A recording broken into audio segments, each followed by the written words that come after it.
Good afternoon students. Last class में हम लोग प्राइसिंग पॉलिसी के बारे में डिस्कशन कर चुके हैं और उसके मैं आप लोगों को करीबन 16-17 पॉइंट्स आप लोगों को अच्छे से डिस्कस कर चुका हूं। हम लोग आज की क्लास के अंदर आज हमारा नया टॉपिक स्टार्ट करने जा रहे हैं, उसी की कंटिन्यूशन में जो है हमारा पॉलिसी रिगार्डिंग डिस्ट्रीब्यूशन, वितरण संबंधी नीति। पॉलिसी रिगार्डिंग डिस्ट्रीब्यूशन जो सब्जेक्ट है हमारा सेल्स एंड डिस्ट्रीब्यूशन मैनेजमेंट, उसमें ये सबसे इम्पॉर्टेंट चीज़ है कि डिस्ट्रीब्यूशन कैसे किया जाए।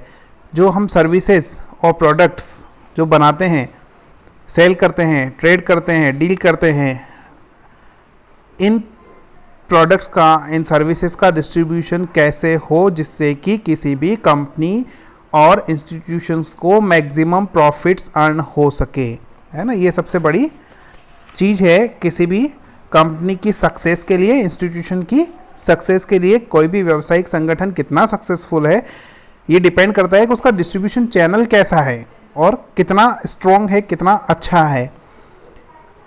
डिस्ट्रीब्यूशन चैनल कैसा है उसके लिए, या डिस्ट्रीब्यूशन चैनल्स या मेथड्स कैसे होंगे हमारे किसी भी कंपनी के, तो कोई भी कंपनी इस संबंध में निर्णय लेने के लिए, डिसीजन करने के लिए कि हमारे डिस्ट्रीब्यूशन मेथड्स और चैनल्स कैसे होंगे, इसके लिए सभी कंपनीज के पास में अपनी डिस्ट्रीब्यूशन पॉलिसी भी बनी हुई होती है। तो पॉलिसी के माध्यम से हम लोग पहले ये डिसाइड करते हैं कि हमारी कंपनी का जो ये प्रोडक्ट है या हमारी कंपनी की जो सर्विसेज हैं, वो सर्विसेज किस तरीके से उपभोक्ताओं तक पहुंचाई जाए, कंज्यूमर्स तक पहुंचाई जाए।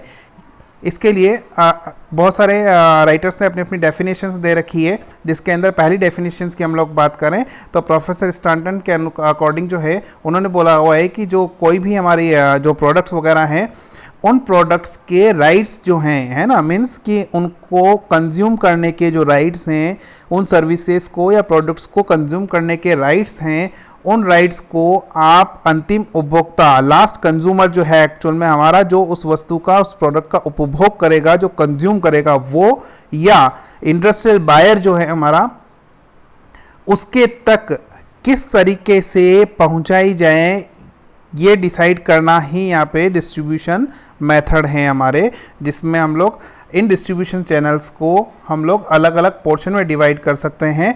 तो डिस्ट्रीब्यूशन चैनल्स को डिवाइड करें उसके पहले हम लोग जो प्रोडक्ट्स हैं हमारे, उन प्रोडक्ट्स को हम दो पार्ट में डिवाइड कर सकते हैं, है ना। तो किस तरीके के दो पार्ट हो सकते हैं प्रोडक्ट को, तो जो पार्ट हम लोग बात कर रहे हैं कि किस तरीके से होंगे या होने चाहिए या हो सकते हैं, उसमें ऐसा है कि हम उन प्रोडक्ट्स को पहले तो हम डिवाइड करते हैं, एक तो कंज्यूमर प्रोडक्ट्स के रूप में और दूसरा होता है इंडस्ट्रियल प्रोडक्ट्स के रूप में, है ना। जैसा कि आप लोगों को नाम से ही क्लियर हो रहा होगा, कंज्यूमर प्रोडक्ट्स उपभोक्ता वस्तुएं और इंडस्ट्रियल प्रोडक्ट्स औद्योगिक वस्तुएं, है ना, जो इंडस्ट्रीज के लिए काम आएंगी।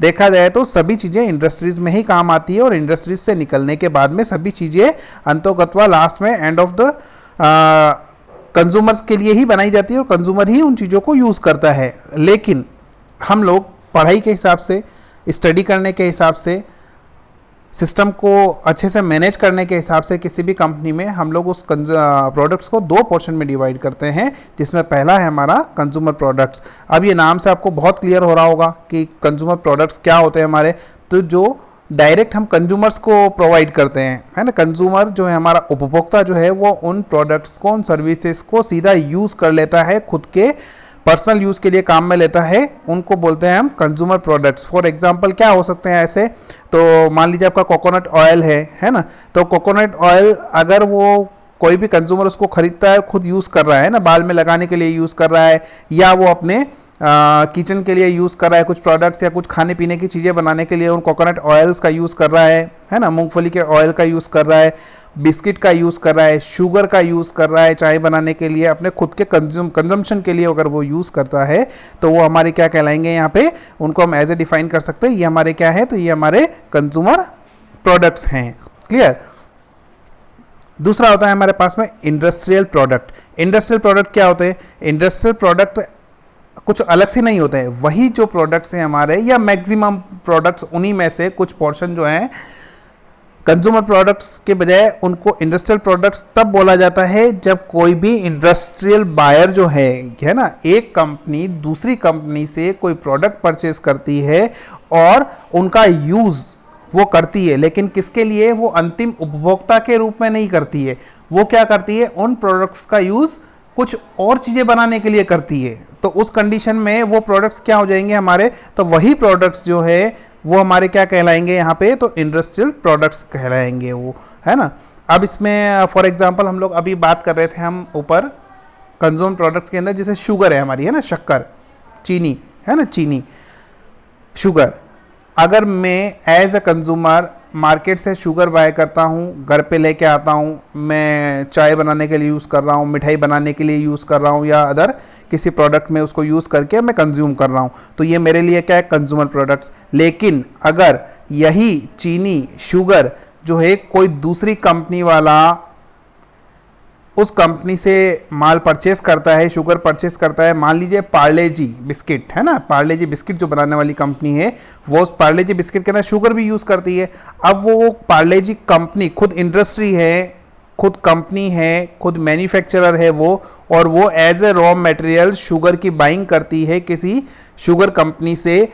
तो ये जो शुगर है पार्ले जी कंपनी के लिए क्या कहलाएगी? तो उसके लिए हम बोल सकते हैं कि ये क्या है? तो ये इंडस्ट्रियल प्रोडक्ट है ना। तो इंडस्ट्रियल प्रोडक्ट क्या हुए? कोई भी प्रोडक्ट जो कोई भी एक इंडस्ट्री दूसरी इंडस्ट्री से बाय करती है, खुद के लिए नए प्रोडक्ट्स बनाने के लिए उनका यूज़ करती है, तो वो क्या कहलाएगा हमारा? वही है हमारा industrial product. Clear? Consumer products के अंदर हम लोगों ने पहले भी कभी बात करी है, उसमें मैंने आप लोगों को पढ़ा चुका हूँ जब हमारी फिजिकल क्लासेस हुआ करती थी, तो उसके अंदर हम लोगों ने बात करी थी। तो कंज्यूमर प्रोडक्ट्स जो है उसमें एक वर्ड्स आया था हमारा FMCG, FMCG product, fast moving consumable goods, है ना, fast moving consumable goods, FMCG। ये क्या चीज़ें होती हैं? जैसे नाम से ही वो क्लियर हो रहा है, FMCG, fast moving consumable goods, जिसके अंदर हम लोग क्या करेंगे? तो उसके अंदर हम लोग ऐसे कोई भी प्रोडक्ट्स हमारे जो हमारी डे टू डे लाइफ के लिए यूज़ आते हैं, रूटीन लाइफ के लिए यूज़ आते हैं, जैसे टी, है ना, चाय पत्ती, वो मेरे को रोज़ चाहिए यूज़ करने के लिए। मैं रोज़ सवेरे उठता हूँ, रोज़ मेरे को चाय चाहिए, आज पिए मेरे को कल फिर चाहिएगी। मिल्क मैंने आज यूज़ किया है, कल मेरे को फिर चाहिएगा। बिस्किट मैंने आज यूज़ किया है, मेरे को कल फिर चाहिएगा। ये है हमारे FMCG goods, fast moving consumable goods, है ना। फिर कुछ प्रोडक्ट्स हमारे ऐसे होते हैं, जैसे मेरी बाइक, कार, मैं रोज़ नहीं परचेस करता हूँ, एक बार मैंने परचेस कर ली, अब वो मेरी लॉन्ग लाइफ चलेगी, 10 साल, 15 साल, 20 साल, 30 साल तक के लिए मेरे को दोबारा परचेस नहीं करना है। मोबाइल मैंने परचेस किया, अब वो मेरे 5 साल 6 साल चलेगा। मैंने लैपटॉप परचेस किया, वो मेरा 5 साल 8 साल 10 साल चलेगा। तो ये कैसे प्रोडक्ट है हमारे? ये हमारे कैपिटल गुड्स कहलाते हैं, है ना, जो एक बार हमने परचेस किया और वो चलेगा, है ना, more than 1 year, 1 year, 2 year, 3 year ये। और FMCG गुड्स जो हमारी डे टू डे लाइफ के लिए ज़रूरी हैं और जो हमें रोज़ कंज्यूम करने होते हैं, रोज़ हम यूज़ करते हैं, वो हमारे होते हैं FMCG goods, fast moving consumable goods. ठीक है, अब बात आती है डिस्ट्रीब्यूशन की, है ना। तो दोनों जो प्रोडक्ट्स हैं हमारे यहाँ पर, कंज्यूमर प्रोडक्ट्स और इंडस्ट्रियल प्रोडक्ट्स, इनका डिस्ट्रीब्यूशन हम लोग कैसे करें, किस तरीके से कर सकते हैं? तो इनके अलग अलग पोर्शन में हम लोग 2 पोर्शन में इसको डिवाइड करके पढ़ सकते हैं। पहला है हमारा यहाँ पर कंज्यूमर प्रोडक्ट्स। कंज्यूमर प्रोडक्ट्स जो हैं उसको हम यहाँ पर, जैसा आप स्क्रीन पे देख रहे होंगे, मैं इसको जूम कर देता हूँ थोड़ा बड़ा, इसको हम लोग यहाँ पे 6 पोर्शन में डिवाइड कर सकते हैं। पहला क्या है हमारा? नंबर फर्स्ट, ये चैनल सिस्टम है ना, हम लोगों ने पहले भी कई बार देखा होगा और हमारे रूटीन लाइफ में भी कई कई जगह हम लोग इस चीज़ों को देखते रहते हैं, यूज़ करते हैं कि इसके अंदर फर्स्ट वाले में क्या है, जैसे आपका मैन्युफैक्चरर और कंज्यूमर, जो प्रोडक्ट मैन्युफैक्चरर बना रहा है वहाँ से वो डायरेक्ट कंज्यूमर को प्रोड्यूस हो जाता है। एक सिस्टम आपका ये हो सकता है, इसके एग्जांपल्स हम लोग बाद में बात करते हैं आगे। फिर हो सकता है दूसरा सिस्टम जिसके अंदर आप क्या कर सकते हैं, आपका मैन्युफैक्चरर से फिर वो चीज़ आपके रिटेलर के पास आ जाएगी और रिटेलर से किसके पास? सीधा उपभोक्ता या कंज्यूमर के पास में। फिर नेक्स्ट हो सकता है हमारा जिसके अंदर मैन्युफैक्चरर, होलसेलर, रिटेलर, और रिटेलर के बाद में वो किसके पास? सीधी डायरेक्ट कंज्यूमर के पास में। फिर नेक्स्ट फॉर्मेट एक हो सकता है हमारे पास में जिसमें मैन्युफैक्चरर होगा आपके पास, फिर उसका प्रतिनिधि एजेंट होगा आपके पास और कंज्यूमर होगा। नेक्स्ट मैन्युफैक्चरर, एजेंट, रिटेलर और कंज्यूमर, और लास्ट है हमारा मैन्युफैक्चरर, एजेंट, एजेंट से होलसेलर, होलसेलर से रिटेलर और रिटेलर के बाद में कंज्यूमर। ये हमारे डिस्ट्रीब्यूशन चैनल्स हो सकते हैं जो कंज्यूमर प्रोडक्ट्स के रिगार्डिंग हो सकते हैं, जिसकी बात हम कर रहे थे यहाँ पे कि आपका पार्ले जी बिस्किट है, मोनेको बिस्किट है, या कोई ऑयल वगैरह है, मेंथा ऑयल वगैरह जो है हमारे खाने पीने के प्रोडक्ट्स में जो यूज़ आते हैं, उस तरीके के प्रोडक्ट्स को लेके हम लोग किस तरीके से उनको चैनल बना सकते हैं। तो इतने सारे चैनल हो सकते हैं ना, जिसमें आजकल हम लोग देखते हैं ऑनलाइन मार्केटिंग का ज़माना है अभी, और नेट में ये ऑनलाइन हम लोग परचेस करते हैं, कोई भी चीज़ शॉपिंग वगैरह करते हैं हम लोग, कोई भी प्रोडक्ट्स। तो क्या होता है, कंपनी बना रही है, आप सीधा कंपनी को ऑर्डर करो, आपको एक पीस चाहिए तो भी कंपनी आपको अवेलेबल कराएगी, 2 चाहिए तो भी अवेलेबल करा देगी। तो इस तरीके से ये फर्स्ट वाले फॉर्मेट के अंदर आता है, जिसमें मैन्युफैक्चरर और कंज्यूमर डायरेक्ट, बीच में यहाँ पे ना तो कोई आपका होलसेलर है, ना आपका रिटेलर है, ना कोई आपका एजेंट होता है ना।